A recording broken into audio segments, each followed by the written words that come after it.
Homework बताइए। कोई यजमान नहीं बताएंगे, पहले बोल देती हूँ। बताइए कल हमने क्या क्या श्रवण किया?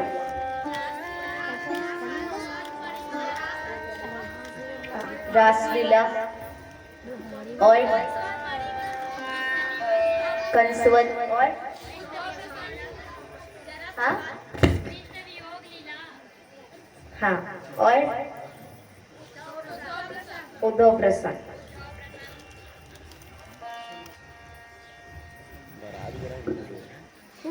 एक और है। हाँ हाँ, हो गया हो गया। सब आपने बताया आज। कुछ लोगों ने 1 2 4 गिने चुने। चलिए कथा में प्रवेश करते हैं। आज हम कथा के अंतिम में सुदामा जी का चरित्र श्रवण करेंगे।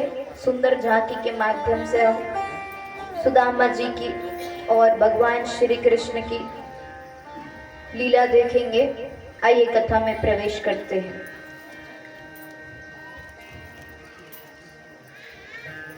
तो कल हम सबने कृष्ण जी का और किनका विवाह किया? राधा जी का, रुक्मणी जी का। तो कल हमने भगवान श्री कृष्ण और रुक्मणी मैया का बहुत सुंदर विवाह किया और उत्सव मनाया। तो अब कुछ समय पश्चात भगवान का सबसे प्रथम विवाह रुक्मणी जी के साथ संपन्न होता है। और रुक्मणी जी जो कि किनकी बेटी थी?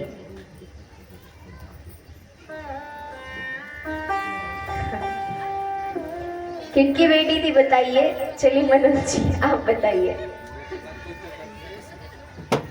जी।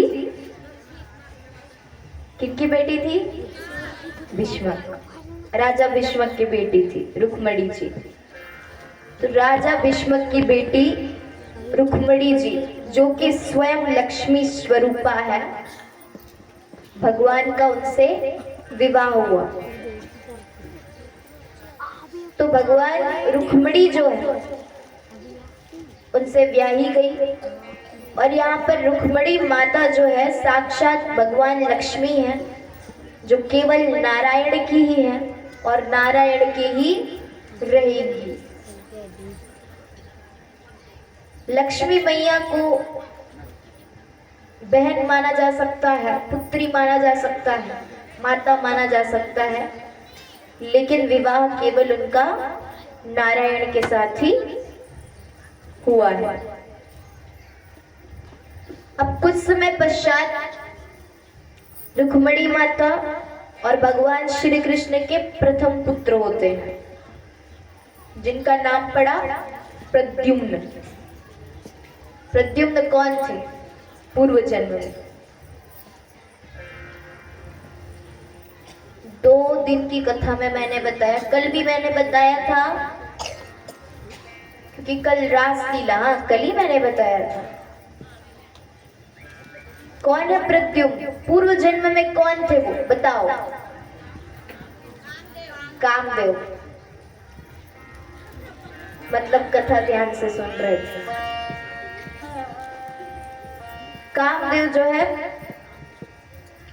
वो अगले जन्म में भगवान श्री कृष्ण और रुक्मणी मैया के पुत्र प्रद्युम्न बन करके आते हैं।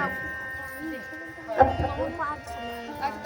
यहाँ पर कामदेव को भोलेनाथ ने ये वरदान दिया था कि तुम शरीरधारी होकर के द्वापर युग में भगवान श्री कृष्ण के प्रथम पुत्र बन करके आओगे और तुम्हारा नाम पड़ेगा प्रद्युम्न। और वो वरदान सत्य हुआ, वो वचन सत्य हुआ। प्रद्युम्न प्रथम पुत्र बनते हैं। अब एक दिन क्या होता है, सम्रासुर नाम का जो दैत्य है वो प्रद्युम्न को हरण कर लेता है और प्रद्युम्न को हरण करके ले गया समुद्र में फेंक देता है। समुद्र में अनेक प्रकार की मछलियां रहती हैं, तो एक मछली जो है प्रद्युम्न को निगल जाती है, और उसके बाद प्रद्युम्न को निगल जाती है, और वहाँ एक मछुआरा भी रहता है जो कि सम्रासुर के लिए ही काम करता है। तो जो मछली निगल जाती है प्रद्युम्न जी को, वही मछली को वो मछुआरा क्या कर लेता है, पकड़ लेता है। उसके बाद वो मछुआरा जो है सम्रासुर के काल को, जो कि प्रद्युम्न जी थे, सम्रासुर के काल को वो मछुआरा जो है सम्रासुर के दरबार में ही लेकर के जाता है। और वहां एक रसोई बनाने वाली स्त्री थी, उसका नाम था मायावती। और ये मायावती जो है ये पूर्व जन्म में कामदेव की पत्नी रति थी, और अगले जन्म में जो है ये मायावती बनकर के सम्रासुर के रसोई में काम किया करती थी, उनके लिए भोजन बनाया करती थी। तो वो मछुआरा वो मछली को लेकर के रसोई में चला गया। उसके बाद जब मायावती मछली को काटती है तो उसमें से प्रद्युम्न जी निकलते हैं।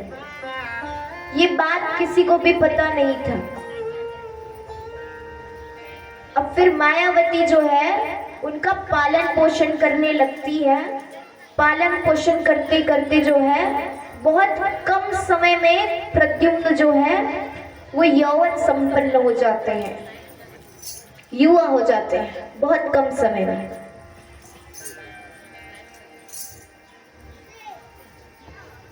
अब जो प्रद्युम्न थे वो रति से कहते हैं कि एक तरफ तुम मेरी मातृभाव से लालन पालन कर रही हो, लेकिन दूसरी तरफ तुम्हारी दृष्टि और व्यवहार कुछ अलग ही दिखाई पड़ रही है। तो मायावती जो है, जो रति है, वो प्रद्युम्न जी को पूरी कहानी सुना देती है, बताती है कि आप साक्षात श्री द्वारिकाधीश के पुत्र हैं प्रद्युम्न, और आप इससे पहले जन्म में कामदेव थे, और मैं आपकी पत्नी रति थी, आपसे मेरा विवाह हुआ था। भगवान श्री कृष्ण, भगवान महादेव ने ये वरदान दिया था कि आप शरीरधारी होकर के द्वापर युग में भगवान श्री कृष्ण के पुत्र बन करके आओगे। तो ऐसा ऐसा रति सुनाती है कि आप जो है कामदेव थे, मैं आपकी पत्नी थी, और ये जो सम्रासुर है ये आपको मारना चाह रहा था क्योंकि आप इसके काल हो। जैसे ही ये बोला प्रद्युम्न जो है क्रोधित हो जाते हैं, और फिर सम्रासुर को जाकर के ललकारते हैं कि मैं ही तेरा काल कृष्ण का लाल हूं, मुझसे युद्ध कर। सम्रासुर कांप जाता है कि मेरा काल यहां कहां से आ गया, इसको तो मैंने समुद्र में फेंक दिया था, तो ये कहां से आ गया। ये सब बात छोड़ो, अब दोनों के बीच में भयंकर युद्ध हुआ, और उसके बाद सम्रासुर का प्रद्युम्न जो है वो वध कर देते हैं। और उसके बाद अपने नववधू रति के साथ वो द्वारिका में प्रस्थान करते हैं।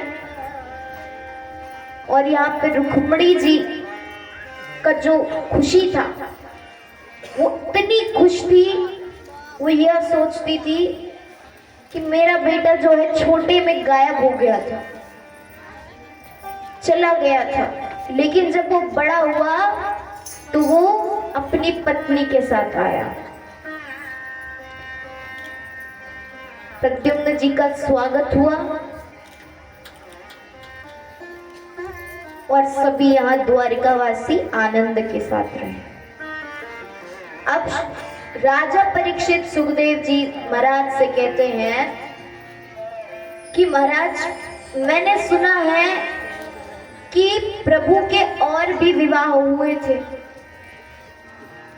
मैंने सुना है कि प्रभु के तो 16,108 विवाह हुए हैं। सुखदेव जी हंसकर बोलते, हाँ ये सत्य बात है। तो परीक्षित कहते हैं, ठीक है, मुझे वो विस्तार से बताइए, किस प्रकार से भगवान के 16,108 विवाह हुए। सुखदेव जी महाराज प्रारंभ करते हैं बताना। बताते हैं कि सत्रजित नाम का एक राजा था और उसके पास एक श्यामंतक मणि थी, जो कि प्रतिदिन 8 भार सोना देती थी प्रतिदिन। और साक्षात सूर्यदेव से उन्होंने प्राप्त किया था, सत्रजित ने, ये मणि। तो एक बार कुछ यदुवंशियों ने सत्रजित से ये मणि मांगी। कहा कि भाई मणि हमें भी दे दे, हम जो है इससे जो है समाज का कल्याण करेंगे। जितने भी द्वारका वासी हैं उनका कल्याण करेंगे, मणि हमें दे दे। सत्रजित ने नहीं दिया। सत्रजित वहां से मुंह मोड़ करके चला जाता है। अब यहाँ पर सत्रजित का एक छोटा भाई था और वो छोटा भाई जो है एक दिन वो जो श्यामंतक मणि थी उसे अपने गले में धारण करके शिकार करने के लिए गया। शिकार करने के लिए गया, बड़ा सज धज कर वह शिकार करने गया था। अब वहां क्या होता है, शेर ने उसके छोटे भाई को मार दिया और जो मणि था वो बहुत चमकता था, बहुत ज्यादा सूर्य की तरह प्रकाश करता था। तो वो जो मणि है ना, वो शेर के पंजे में फंस गया था। उसके बाद अब यहाँ पर जैसे ही सत्रजित को ये पता चलता है कि मेरे भाई की मृत्यु हो गई है, तो सत्रजित को ये लगता है कि उस दिन मैंने यदुवंशियों को मणि नहीं दिया, इसी कारण श्री कृष्ण ने मेरे भाई को मार दिया। श्री कृष्ण ने ही मेरे भाई को मरवा दिया, हत्या करवा करके मणि को ले लिया। तो अब सत्रजित जा करके ये बात अपनी पत्नी को बताते हैं। पत्नी को बताते हैं कि मुझे शंका है, देवी मुझे ये शंका है कि कृष्ण ने ही मेरे भाई की हत्या की है। तो मुझे ये शंका है क्योंकि मैंने उस दिन यदुवंशियों को मणि नहीं दिया, जिसके कारण हो सकता है कृष्ण ने मेरे भाई को मरवा दिया। तो तुम एक काम करना, ये बात जा करके किसी को भी मत बताना, ये बात जो है तुम्हें तक रखना, किसी को भी नहीं बताना। कहा जाता है ना, माताओं का स्वभाव रहता है, कोई भी अगर रहस्य पता चल जाए तो जब तक कि वो 2-4 लोगों को बताए ना, तब तक के ना उनकी बीमारी ठीक नहीं होती है। वो अपने पड़ोसी को बताएगी। जितने घनिष्ठ मित्र रहेंगे ना, मैया जो जा करके बात जो है ना बता देती है। चुगली करने में ना 1 नंबर रहते हैं माता। तो यहाँ पर क्या किया उसकी पत्नी ने, अपनी पड़ोसी को बता दिया, ऐसा ऐसा है बहन। उसकी पड़ोसी ने उसकी पड़ोसी को बता दिया। पेट में बात बची नहीं। बताते बताते बताते पूरा राज्य में ये बात फैल गया। अब कृष्ण को पता चला, हे राम, मुझ में इतना बड़ा कलंक लगा है। जितने भी द्वारिका वासी थे वहां सब कहते हैं कि बचपन की आदतें छूटती नहीं है। पहले कृष्ण क्या करता था? माखन चोरी करता था, मटकियां फोड़ता था, तो वही आदत आज भी है। ऐसे बुराइयां चल रही है पूरे राज्य में। बचपन में वो माखन चोरी करता था और बड़े होकर के हीरे चुरा रहा है, मणि चुरा रहा है, ऐसे बात चल रहे थे। कृष्ण को पता चला मुझ पर कलंक लगी है, तुरंत भगवान जो है उस मणि की खोज में निकल पड़े। अब मणि खोजते हुए जा रहे हैं। भगवान जैसे ही जंगल पर पहुंचते हैं, वो देखते हैं कि एक शेर मरा हुआ है और वहां पर सत्रजित का भाई भी मरा हुआ था। तो देखिए यहाँ पर जो शेर के पंजे में जो मणि फंस गया था, तो जो जाम्बवंत है वो इतना सुंदर प्रकाश कर रहा था। जाम्बवंत बड़ा शक्तिशाली बलशाली था, तो उसने क्या किया, अपनी बेटी जाम्बवती के लिए वो मणि जो है शेर से ले करके, शेर को मार करके वह अपनी बेटी जाम्बवती को दे दिया। अब उसकी बेटी वो मणि से खेल रही है। भगवान श्री कृष्ण जैसे जंगल में उन्होंने ये देखा, शेर भी मरा है और उसका भाई भी। अब जाम्बवंत के जो पैर के निशान थे ना, वो बने हुए थे। तो भगवान जो है वो पैर के निशान के पीछे पीछे जाते जाते जाम्बवंत जी की गुफा में पहुंच जाते हैं। अब वो देखते हैं कि कोई लड़की है, वो मणि को खेल रहे हैं। जाम्बवती जी मणि को खेल रही थी। अब कोई भी अनजान पुरुष को देखते हैं तो सब डर ही जाते हैं, वैसे ही जाम्बवती भी डर गई। कौन है, कौन आ गया, ऐसा कह करके। तो अब जाम्बवंत जो है वो बाहर आते हैं, तो वो भी क्रोध से भर जाते हैं कि ऐसे बिन पूछे कौन घुस गया है, कौन है, ऐसा करके क्रोध करते हुए आ रहे हैं। अब यहाँ पर जाम्बवंत जो है भगवान को एक मुक्का में प्रहार करते हैं। फिर भगवान जो है उनको बदले में 2 मुक्का से प्रहार करते हैं और फिर दोनों के बीच में भीषण युद्ध चलता है। 27 दिन तक के यह युद्ध चलता है, भयंकर द्वंद्व युद्ध चल रहा है। 28वें दिन जो है जाम्बवंत की नस नस ढीली पड़ जाती है। समझ जाते हैं कि ये कोई और नहीं, ये भगवान राम है, ये मेरे राम है। 28वें दिन जो है भगवान उनकी छाती पर कूदते हैं। जाम्बवंत जी बोलते हैं, बस प्रभु बस, मैं जान गया आप कौन हो, मैं जान गया कि आप जो है मेरे भगवान श्री राम हो। और ऐसा कहते हुए फिर जाम्बवंत जी अब प्रभु शांत होते हैं।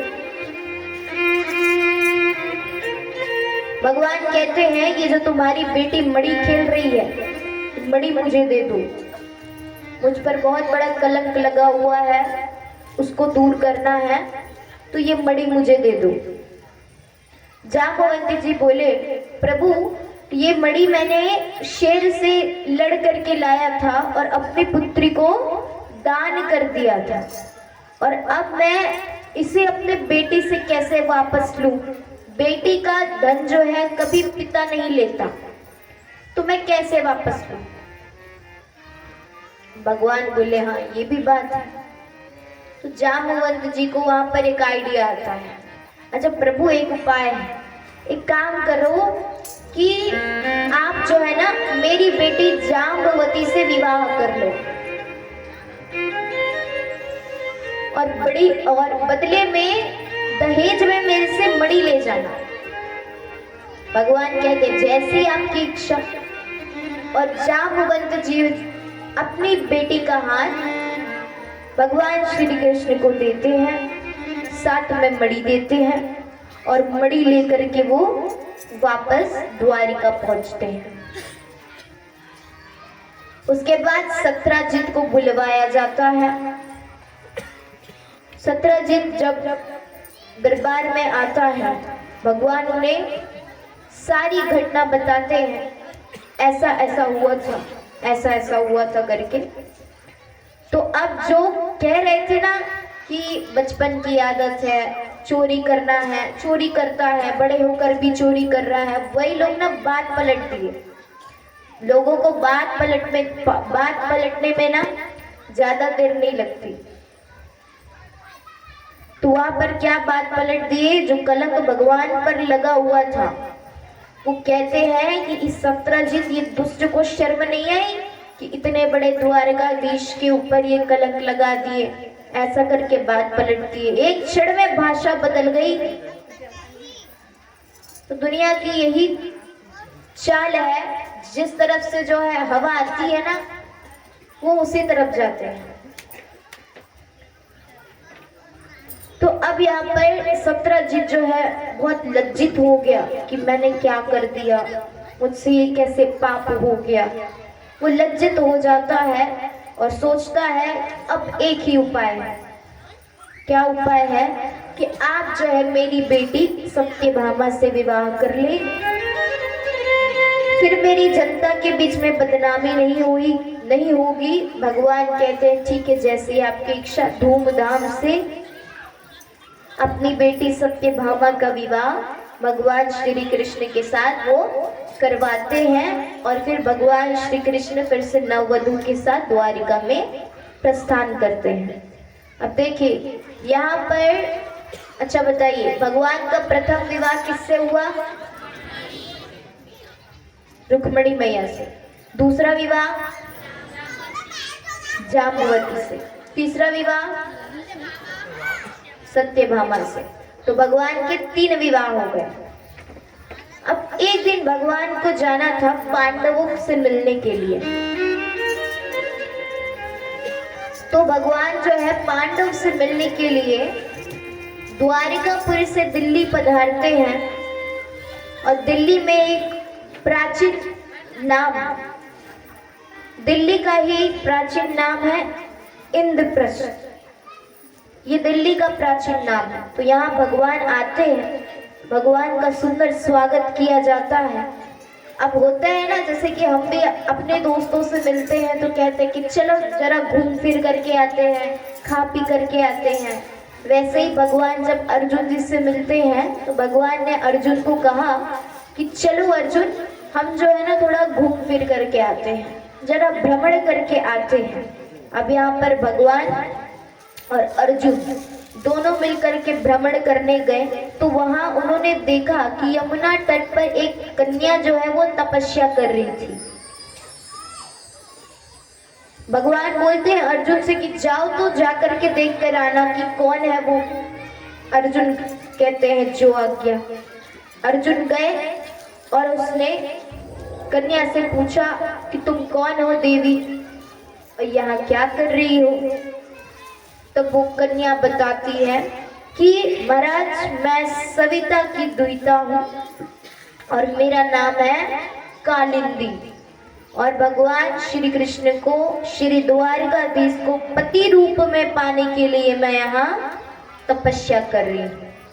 अर्जुन मुस्कुराते हुए भगवान के पास जाते हैं और कहते हैं कि ये जो है ना आपको ही पाने के लिए तपस्या कर रही है। भगवान भी प्रसन्न हो जाते हैं कि मुझे पाने के लिए यह कन्या तपस्या कर रही है। और फिर यहाँ पर प्रभु का चौथा विवाह हो जाता है